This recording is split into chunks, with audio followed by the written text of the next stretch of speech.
दोस्तों, successful investing के लिए आपको कोई फैंसी डिग्रीज, हाई आईक्यू या लक की जरूरत नहीं है। आपको बस इन्वेस्टिंग की बेसिक नॉलेज, एक इन्वेस्टमेंट स्ट्रेटेजी और इमोशंस को कंट्रोल करना आना चाहिए। और अगर आप ये चीज करते हो तो आप इजीली स्टॉक मार्केट से बहुत अच्छा प्रॉफिट कमा सकते हो। दोस्तों, ये book the intelligent investor read करने में थोड़ी बोरिंग है, लेकिन इसको इन्वेस्टिंग की दुनिया में बाइबल कहा जाता है, क्योंकि इसके हर एक पेज में टाइमलेस इन्वेस्टिंग विजडम है। मैंने इस बुक को बहुत बार रीड की है और इनफैक्ट वॉरेन बफे, जो फिलहाल दुनिया के चौथे सबसे अमीर आदमी हैं, उन्होंने अपनी पूरी दौलत इन्वेस्टिंग की नॉलेज से ही कमाई है।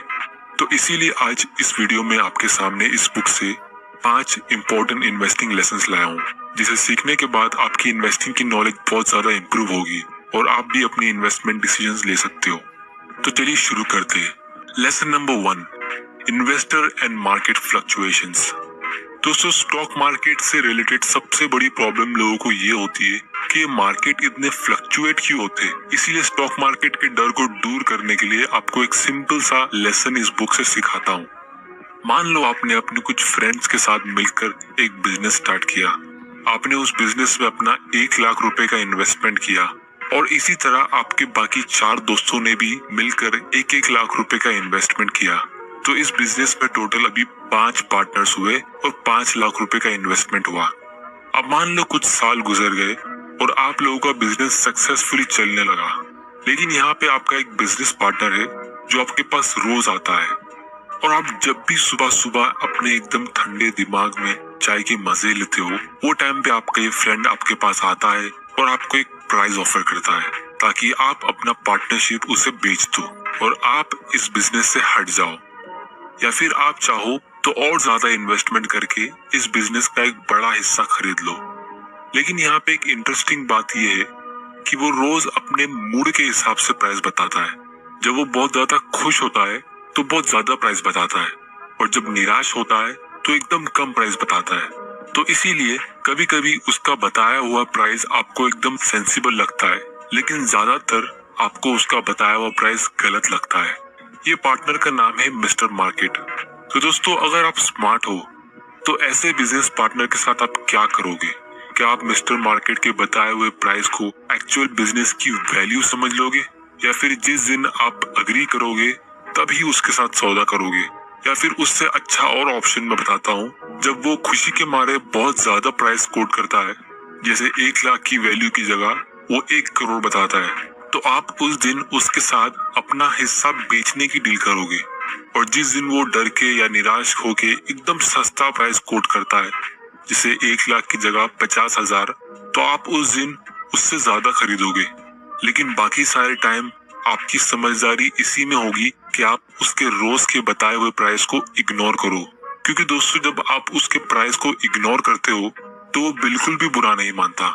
दोस्तों, जरा सोचिए, ये बुक बेंजामिन ग्राहम ने 1949 में लिखी थी, जब इंटरनेट का नामो निशान नहीं था। वो टाइम पे मिस्टर मार्केट मतलब दिन भर में सिर्फ एक टाइम, यानी सुबह की चाय के साथ जो न्यूज़पेपर आता था, उसमें आपका बिजनेस का प्राइस कोट होता था और उस टाइम पे मिस्टर मार्केट वही था। लेकिन आज हर एक सेकंड में प्राइस चेंज होता है और मिस्टर मार्केट बहुत ही ज्यादा नॉटी हो गया है। और इसीलिए बेंजामिन ग्राहम की ये लॉजिक आज उस दिन से ज्यादा एप्लीकेबल है। इसीलिए इस चैप्टर से आपको एक सबसे इम्पोर्टेंट लेसन सीखने मिलता है, वो ये कि प्राइस और वैल्यू दोनों अलग अलग चीज होती है और कभी कभी इनमें बहुत ज्यादा फर्क होता है, क्योंकि प्राइस इज व्हाट यू पे, value is what you get. आपको प्राइस पे सिर्फ तभी फोकस करना है जब आप कोई ट्रांजैक्शन करते हो। बाकी टाइम आपको उस बिजनेस से क्या वैल्यू मिलती है, आपको सिर्फ उसी पे फोकस करना है। Lesson number 2, investment versus speculation.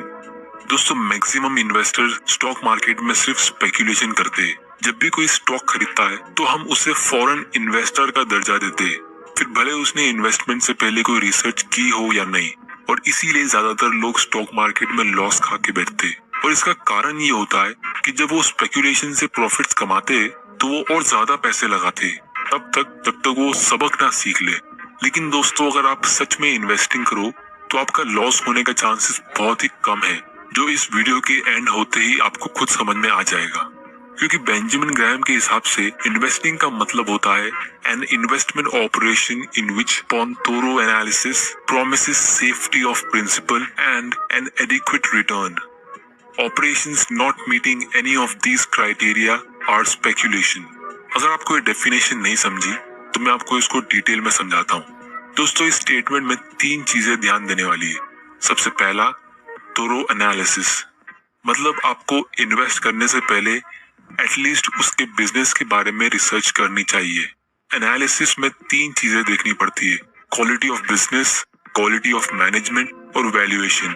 इन सब के ऊपर मैं एक डिटेल में वीडियो बनाऊंगा, तो आप चैनल को सब्सक्राइब जरूर कर लेना और बेल आइकन को प्रेस कर देना ताकि आप ये इंपॉर्टेंट वीडियोस मिस ना कर दो। दोस्तों, दूसरा और सबसे इम्पोर्टेंट पॉइंट इस स्टेटमेंट का ये है, सेफ्टी ऑफ प्रिंसिपल। अगर आप किसी रोड में चलते इंसान से पूछो कि वो स्टॉक में इन्वेस्ट क्यों नहीं करता, तो लोग कहेंगे प्रिंसिपल की सेफ्टी नहीं है, आपका पैसा सेफ ही नहीं है।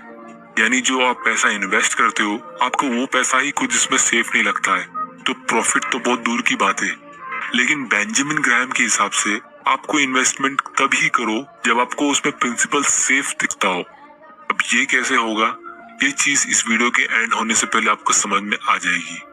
और दोस्तों, मेरे हिसाब से आपका सबसे पहला फोकस स्टॉक मार्केट इन्वेस्टिंग में ये नहीं होना चाहिए कि आप पैसे कैसे कमाएं, बल्कि ये होना चाहिए कि आप पैसे कैसे ना गवाएं। और इस स्टेटमेंट में तीसरी और सबसे इम्पोर्टेंट बात यह है कि बेंजामिन ग्राहम हमें कह रहे हैं हमें एडिक्वेट रिटर्न्स मिलना चाहिए। यानी सेफ्टी ऑफ प्रिंसिपल के साथ हमें इतनी एश्योरिटी होनी चाहिए कि हमारा पैसा हमें एटलीस्ट एफडी या कोई दूसरे इन्वेस्टमेंट से अच्छा रिटर्न दे, वरना हम इतना रिस्क क्यों ले। तो ये डेफिनेशन का ओवरऑल मतलब ये होता है कि आपको बिजनेस की अंडरस्टैंडिंग होनी चाहिए, आपको इतनी एश्योरिटी होनी चाहिए कि आपका पैसा सेफ है, प्लस आपको ये पता होना चाहिए कि आपको अपना रिटर्न्स कब और कितना मिलेगा, वरना operations not meeting any of this requirements are speculation. Benjamin Graham कहते हैं कि अगर आपको स्पेकुलेशन करना ही है तो आपको उसके लिए एक सेपरेट अकाउंट बनाना चाहिए, उसमें एक एलोकेशन कर दो, यानी 10%। उससे ज्यादा आप स्पेकुलेशन नहीं करोगे और बाकी का 90% आपकी जो सेविंग्स है आप उसको सिर्फ और सिर्फ इन्वेस्टिंग के लिए ही रखोगे। Lesson number 3, investor and inflation. Inflation, इसकी कौन चिंता करता है, लेकिन बेन ग्राहम ने यहाँ पे इस चैप्टर को ऐड किया है किसी वजह से। ये टॉपिक इन्फ्लेशन की हम इंडियंस के लिए और बहुत ज्यादा इम्पोर्टेंट है, क्योंकि जैसा आप इस फोटो में देख सकते हो 1970 से अभी तक यूएसए का इन्फ्लेशन काफी कंट्रोल हो गया है, लेकिन इंडिया का इन्फ्लेशन 7 से 8% पर ईयर का होता है। मतलब जो इंडियंस पैसा इन्वेस्ट नहीं करते तो वो लोग ज्यादा स्पीड में पैसा खो रहे हैं, और जो एफडी वगैरह में इन्वेस्ट करते हैं जिसमें हमें 7 से 8% का रिटर्न मिलता है, उनको तो कोई इन्वेस्टमेंट पे रिटर्न मिल रहा ही नहीं है, क्योंकि उनकी पैसे की परचेसिंग पावर तो उतनी ही है। और दोस्तों, लोगों को इसकी चिंता इसलिए नहीं होती क्योंकि आपको इसका लॉस दिख नहीं रहा।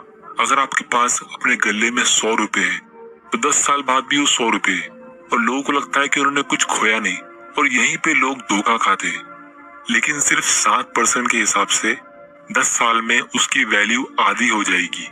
और दोस्तों, अगर आपको कोई भी इन्वेस्टमेंट को एक्चुअली में देखना है कि वो आपको कितना रिटर्न्स प्रोवाइड कर रहा है, तो आपको ये देखना चाहिए कि वो इन्फ्लेशन एडजस्टेड रिटर्न कितना प्रोवाइड कर रहा है। और अगर आप महंगाई को काउंट करते हो तो आपको फिक्स डिपॉजिट से कुछ भी नहीं मिल रहा है। Lesson number 4, stock selection for defensive investor.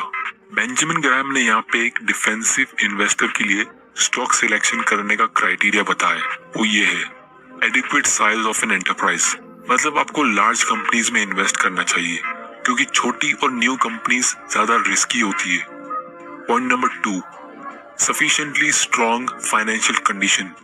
Company का करंट एसेट उसकी करंट लायबिलिटीज से डबल होना चाहिए, यानी 2/1 का करंट रेशियो, और कंपनी का करंट एसेट उसके टोटल डेट से ज्यादा होना चाहिए। Earning stability, some earnings for the common stock in each of the past 10 years, यानी कंपनी का कुछ ना कुछ प्रॉफिट होना चाहिए पिछले 10 साल में। Dividend record, uninterrupted payments for at least 20 years, यानी कंपनी ने कंटिन्यूस पिछले 20 साल से अपने डिविडेंड्स पे किया हो। अर्निंग्स ग्रोथ, कंपनी का प्रॉफिट हर साल बढ़ते रहना चाहिए। एटलीस्ट 33% पिछले 10 साल में, जो मेरे हिसाब से बहुत कंजर्वेटिव है। इंडिया के कॉन्टेक्स्ट के हिसाब से मैं कहूंगा कंपनी का प्रॉफिट एटलीस्ट डबल होना चाहिए। मॉडरेट पी रेशियो, कंपनी का करंट प्राइस पिछले 3 साल के एवरेज अर्निंग से 15 गुना से ज्यादा नहीं होना चाहिए, वरना आप उस स्टॉक को बहुत महंगा खरीद रहे हो। और सबसे इम्पोर्टेंट रूल, डिफेंसिव इन्वेस्टर्स को ग्रोथ स्टॉक कैटेगरी के सारे स्टॉक्स को अवॉइड करना चाहिए। Lesson number 5, margin of safety. Finally जब आपने रिसर्च करके ऐसी कंपनी ढूंढ ली जो सबसे बेस्ट में से बेस्ट है, तो फिर आपको उसके प्राइस पे ध्यान देना चाहिए कि आप उससे ज्यादा महंगा तो नहीं खरीद रहे हो। तो मार्जिन ऑफ सेफ्टी से हमें ये सीखने मिलता है कि आपको स्टॉक को तभी खरीदना चाहिए जब उसका प्राइस आपकी कैलकुलेशन के हिसाब से और ज्यादा सस्ते में बिक रहा हो। जैसे मान लो एक इंजीनियर को ब्रिज बनाना है, उस ब्रिज पे 20,000 किलोग्राम के ट्रक्स पास होने वाले, तो उसको ऐसा ब्रिज नहीं बनाना चाहिए जिसकी लोड लेने की कैपेसिटी सिर्फ 20,000 किलो की है। उसको एटलीस्ट 30,000 या 40,000 का टारगेट रखना चाहिए, ताकि अगर कभी ट्रक ओवरलोड हुआ तो मार्जिन ऑफ सेफ्टी काम आएगी। इसीलिए जब आप कंपनी का इंट्रिंसिक वैल्यू यानी एक्चुअल वैल्यू पता लगाते हो, जो मान लो 100 रुपीज पर शेयर है, तो आपको उससे भी और कम प्राइस पे उसे खरीदना चाहिए। यानी नॉर्मली आपको उसको 66 रुपीज पर शेयर के नीचे खरीदना चाहिए, ताकि अगर आपके कैलकुलेशन या एस्टिमेट्स में कुछ गड़बड़ हो तो मार्जिन ऑफ सेफ्टी काम आएगी। और अगर उसका